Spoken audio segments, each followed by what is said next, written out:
पटना के सरकारी अस्पताल के डॉक्टरों के काले कारनामों का खौफनाक खुलासा हुआ है। मृतक की एक आंख निकाल ली गई है। मामला प्रकाश में आते ही सनसनी मच गया है। एनएमसीएच की घटना है। एनएमसीएच राजधानी पटना का दूसरा सबसे बड़ा अस्पताल है, जहां नालंदा जिले के हिल्सा का फंटूस गोली से जख्मी अस्पताल में आया था। इलाज के दौरान उसकी मौत हो गई। मृतक के परिजनों को बॉडी सौंपी गई तो एक आंख गायब था, जिस पर परिजनों ने बवाल मचा दिया। आलमगंज थाना अस्पताल पहुंची और जांच शुरू कर दी है। वहीं मृतक की आंख निकाले जाने की खबर से राजधानी पटना में हड़कंप मच गया है। डॉक्टरों ने बताया है कि आंख चूहे उतर दिए हैं।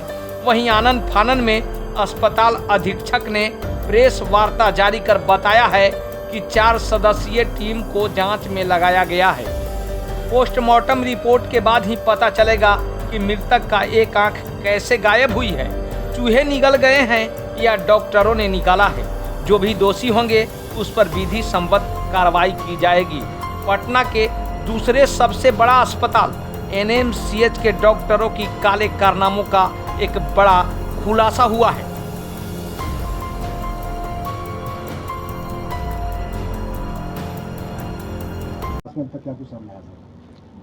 ये जो फंटूस कुमार जिनकी मृत्यु फायर आर्म इंजरी से हुई थी, वो 8:55 पर इलाज के ऑपरेशन के 36 घंटे बाद जो है उनकी मृत्यु हो गई।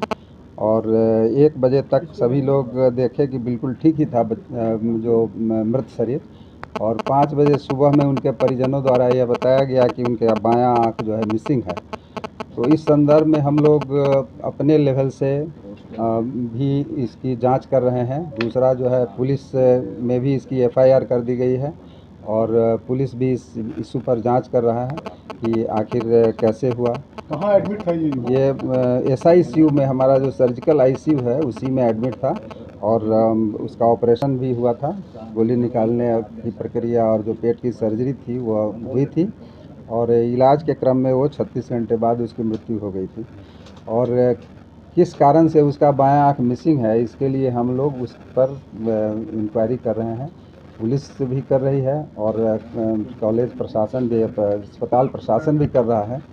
हम लोग हर लेवल से इसको देख रहे हैं। जो भी इसमें दोषी पाए जाएंगे उनको दंडित किया जाएगा। 2 मामले सामने आ रहे हैं सर। एक तो मतलब उसको गोली लगा था, डेथ क्या वजह से डेथ हुआ। दूसरी बात है कि आंख निकालने की बात सामने आ रही है। चूहा पर आरोप लग रहा है, ठीक है, जो बात चर्चाओं में परिजनों का आरोप है कि डॉक्टरों ने कहा कि चूहा कुतर दिया हो। कैसे तो ये भी, इस भी संभावना से पूरी तरह से अभी इनकार नहीं किया जा सकता है। यह पोस्टमार्टम के दौरान ये स्पष्ट हो पाएगा कि वो निकाला हुआ है या फिर चूहा के द्वारा कुतरा हुआ है। तो पोस्टमार्टम का जो रिपोर्ट आएगा उससे ये साबित हो पाएगा। एक ब्लेड भी है सर। वो ब्लेड जो है उसका, तो ब्लेड से तो टाँका काटा जाता है। उसको सर्जरी हुई थी, उसको ड्रेन डाला गया था, सेंटर लाइन डाला हुआ था। तो उसके मरने के बाद में उस सबको निकाल दिया जाता है और उसके बाद मरीजों को डेड बॉडी हैंड ओवर किया जाता है। तो वो ब्लेड जो है, सीसीटीवी जो है वो आईसीयू के अंदर नहीं होता है। आईसीयू के अंदर रखने का प्रावधान भी नहीं है, पैसेज में है। तो 1 से 5 बजे के बीच में जितने लोग आए हैं गए हैं, कोई उसमें सशंकित व्यक्ति तो नहीं है।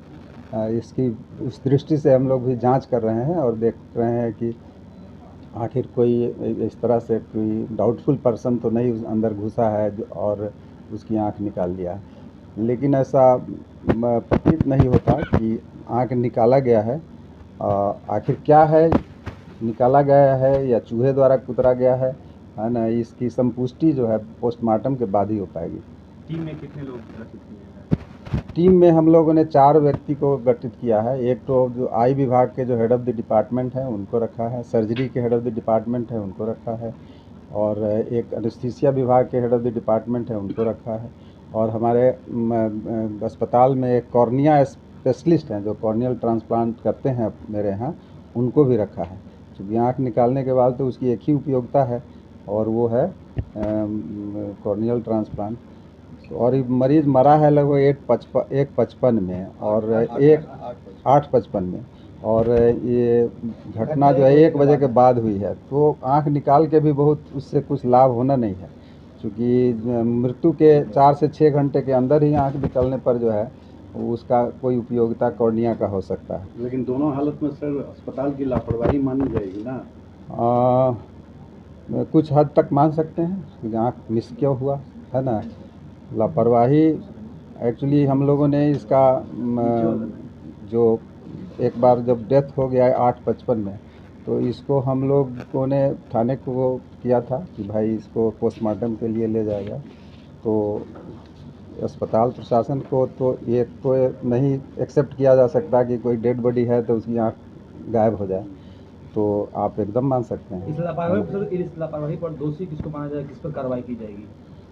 पहले तो ये पता चले कि किसने ये कार्य किया है ना। वो जो है वहाँ जो वार्ड बॉय हैं, जो सिस्टर्स हैं, जो वहाँ डॉक्टर ऑन ड्यूटी हैं, सिक्योरिटी हैं, किसकी कहाँ लापरवाही हुई है, किसने ये काम किया है, पहले ये जब तक साबित नहीं हो जाता है तब तक किसी पर कुछ अनुशासनिक कार्रवाई करना तो अनुचित है ना। देखिए, अभी तो बहुत ही प्रारंभिक जांच हुई है। ये बात सत्य है कि एक आंख उनकी मिसिंग है और इस चीज़ पर अभी नालंदा मेडिकल कॉलेज के डॉक्टरों से भी बात हुई है। तो एक टीम का गठन किया जा रहा है जो विशेष रूप से इस बात पे सभी बिंदुओं की जांच करेगी कि ये जो घटना हुई है ये क्या इंजरी कारित है या किस प्रकार से इस चीज़ को अंजाम दिया गया है। अभी हमारी पुलिस के पदाधिकारी भी यहाँ पर हैं, वो सभी लोगों का बयान ले रहे हैं, सीसीटीवी फुटेज वगैरह भी चेक कर रहे हैं और जो भी इस चीज़ में अग्रतर कार्रवाई की जाएगी आप सबको अवगत कराया जाएगा। अभी के लिए गोलीबारी की बात सामने आई है, नालंदा में गोली चला। वो इंसिडेंट जो है इनके गृह जिला जो है नालंदा हिल्सा वहाँ से संबंधित है, उसका इन्वेस्टिगेशन वहाँ की लोकल पुलिस कर रही है। वहाँ से इनको यहाँ रेफ़र किया गया था इलाज के लिए, तो अनफॉर्चुनेटली कल इनकी डेथ हो गई है और आज सुबह ये वाक़या सामने आया है। तो अभी यहाँ पर जो मेडिकल एक्सपर्ट्स की टीम है वो इसको प्रॉपर तरीके से इंक्वायरी करेगी। सारे बिंदु उन्होंने जांच करने का जो एक टीम बनाया है उन्होंने निर्णय लिया है और उसके आधार पे अग्रतर कार्रवाई की जाएगी। आपने देखा है बॉडी को, क्या लग रहा है जी, देखिए मैं मेडिकल एक्सपर्ट नहीं हूँ, लेकिन हाँ आई मिसिंग है, ये चीज़ तो बहुत स्पष्ट रूप से है। लेकिन अब किस तरह से घटना कारित हुई है इस पर एक एक्सपर्ट टीम जब ओपिनियन देगी तभी स्पष्ट रूप से कहना पाएगा। पाए जाएंगे तो क्या कार्रवाई होगी? देखिए, अगर किसी भी प्रकार का सामने आता है कि किसी का दोष रहा है इस पर, तो जो विधिवत सम्मत कार्रवाई है उसको हम लोग प्रॉपर स्टेप्स लिए जाएंगे। डॉक्टरों द्वारा बताया जा रहा है कि चूहे ने आंखें कतरी गई है। मैंने अभी तक जो जिनसे भी बात की है तो एक प्रॉपर टीम बना के जो डॉक्यूमेंट किया जाएगा वो बिंदु अभी हम लोगों ने सामने रखा है कि आप प्रॉपर तरीके से डॉक्यूमेंट कीजिए कि क्या संभावनाएं हैं और किस तरह से इस घटना को कारित किया जा सकता है।